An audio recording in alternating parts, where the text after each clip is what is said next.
So you see a clear delineation between the top 6 here and then everybody else. Georgia's given up 83 points in 12 games. That's shocking.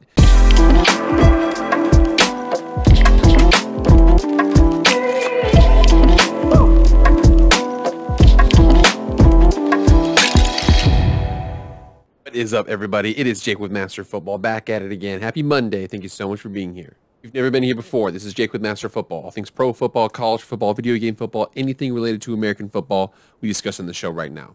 Please, please, please hit the subscribe button. Go ahead and do it right now. Like, share, comment, subscribe, all that stuff. I really appreciate it. Without further ado, let's get into the video. All right, it's a little bit late here on a Sunday. I'm filming this a little ahead of time. Again, I'm going to be posting it tomorrow morning, this morning, whatever. You know what I'm trying to say. But crazy day of college football this last weekend.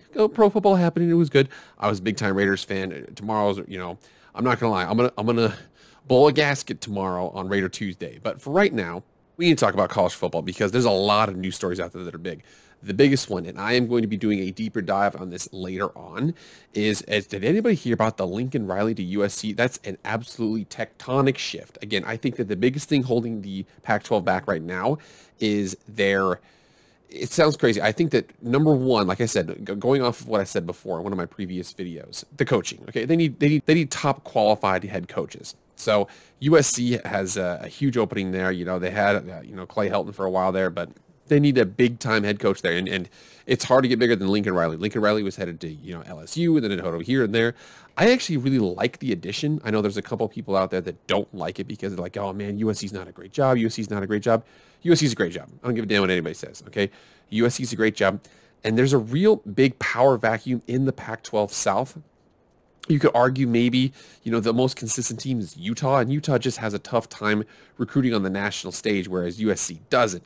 Now, I do think one thing that's going to hurt Lincoln Riley is the Pac-12 network. The fact that a lot of when he goes to Texas, a lot of those players aren't on TV. When he goes to Florida, a lot of those games are not on TV, so they're not going to be able to see. Hey, man, I'd love to be able to see my son. I'd love for my parents to be able to watch me.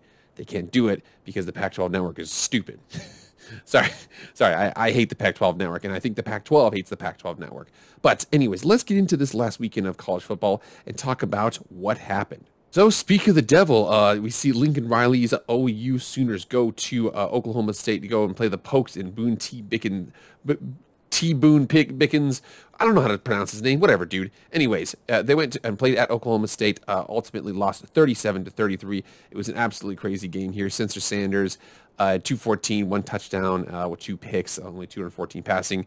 They had 36 carries, 140 yards. Again, you see down here, there was Oklahoma had 44 carries for 189 yards. It looks like everything was lining up for Oklahoma State to lose this game. They ultimately win. I'm telling you right now, Jalen Warren, he is a stud. He was held to 3.3 yards per carry, which is pretty good. So I know it's 37-33, but the Big 12 is starting to play a little bit of defense here. But you see the score right here. This one was the big one. This one was the second biggest story of the day. The first one being this one. Boom, Ohio State played Michigan. I have a huge Michigan fan, and he was a sad panda for the last couple of years. Well, it comes right out, and you see your boy Hassan Askins, 28 carries, 169 yards, 5 touchdowns. Oh, my God. And Cade McNamara threw a pick in the red zone. So you see this pick down here. He was 13 for 19, 159. It was kind of a sloshy day out there. CJ Stroud, again, for 394 and 2 touchdowns, that's solid. But, man, it's really tough to overcome the fact that you gave up 41 carries for 297 yards and 6 touchdowns. That is brutal to do that. So Michigan Wolverines pulverize the Ohio State Buckeyes off defense up front. Again, their offense was really good. I actually love watching CJ Stroud play. I think he's going to be just fine, but ultimately Michigan wins that game. So here is where we are at with the college football rankings right now. So we see obviously Georgia went on to just absolutely annihilate Georgia Tech. Michigan won, Cincinnati won, Alabama won in a crazy game where they didn't have they were held scoreless for most of the game. Oklahoma State won, and here is where we line up. Notre Dame won as well. So you see a clear delineation between the top 6 here and then everybody else. Now, no offense to Houston down here at 11-1, number 16, and no offense to San Diego State at 11-1 and Louisiana at 11-1. But you come up here and you check this out. These are the clear top 6 teams. Now, I have 3 different scenarios here. I have 3 different scenarios to how this is going to play out. There's scenario 1 where the favorites essentially win. Scenario 2, there's going to be some chaos. And then scenario 3, where there's going to be tons of chaos. So when we check out what's going to happen here in Conference Championship Week. So in the American, the top 2 teams play. So Cincinnati plays against the Houston Cougars. Cincinnati will host that game. Then you can see right there 2 8-0 teams. So ultimately, this is for the Conference Championship.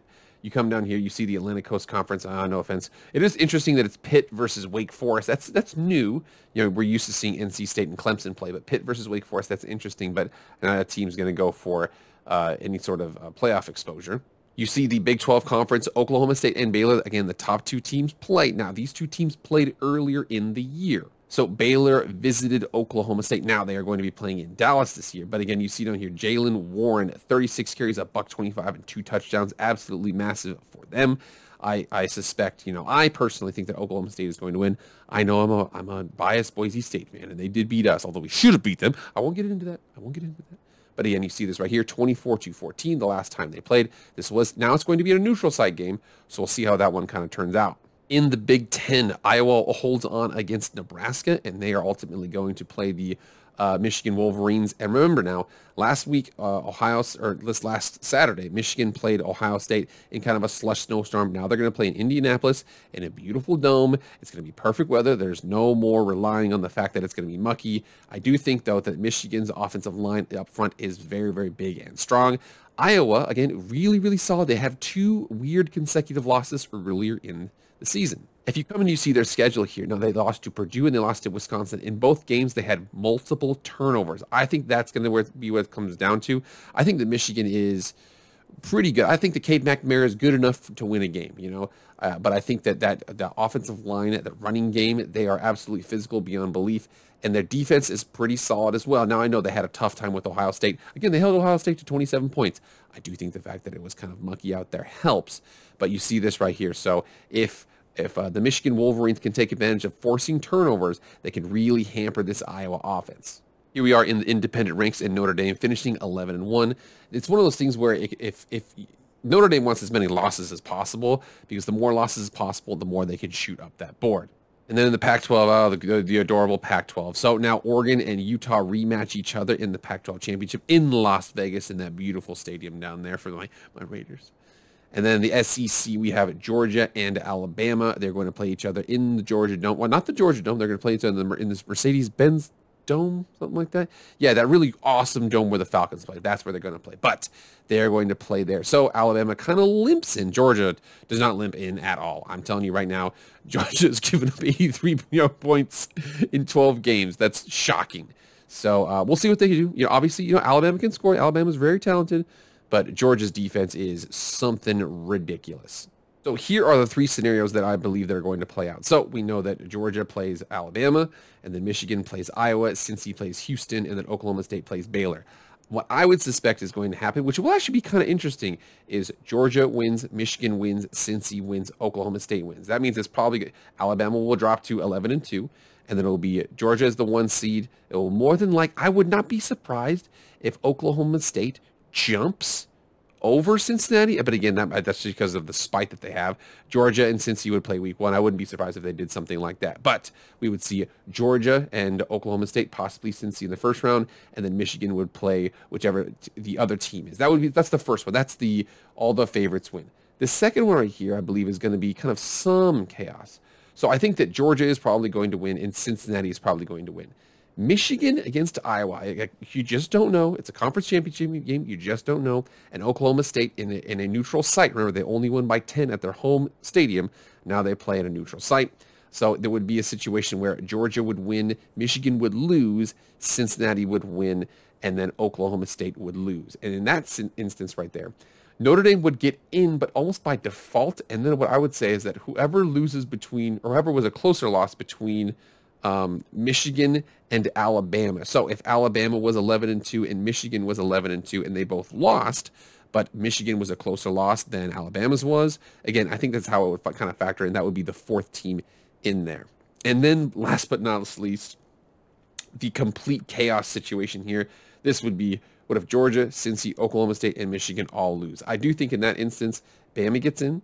I think that Georgia still gets in. I think Notre Dame gets in. And then I think that Michigan gets in as well, just because of what they've done previously. So I think that in many instances, Georgia's probably a lock in here. Notre Dame needs some chaos. They need some losses.